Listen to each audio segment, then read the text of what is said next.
Hari ni kita masih sihat, kita masih boleh bekerja, kita masih boleh bagi kesenangan kepada keluarga kita. Kenapa? Untuk dia orang bagi happy. Bila dia orang happy, dia orang akan sayangkan kita. Itulah purpose kita.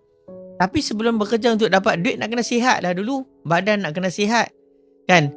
Tapi andai kata kita ni tak sihat, macam mana? Andai kita sakit, macam mana?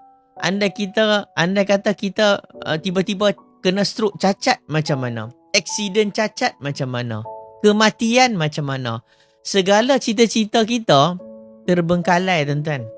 Segala niat kita, dream kita, semua akan terbengkalai bila berlaku musibah. That's why hari ni, ni klien saya ni, isteri dia meninggal. Isteri dia mungkin kita cakap suami isteri tu nak hidup bersama seumur hidup, tapi dah ditakdirkan isteri dia meninggal dulu. Bila isteri dia meninggal dulu, alhamdulillah dia buat hibah, cross hibah. Dia buat isteri dia buat dekat suami dia buat dekat isteri. So disebabkan tindakan setahun 3 bulan lepas, dia dapat benefit. Bukan kita nak cerita tentang benefit tu, kita nak cerita tentang tindakan kita sekarang. Tindakan kita untuk masa depan. Mungkin tindakan kita hari ni boleh mengubah masa depan kita tau.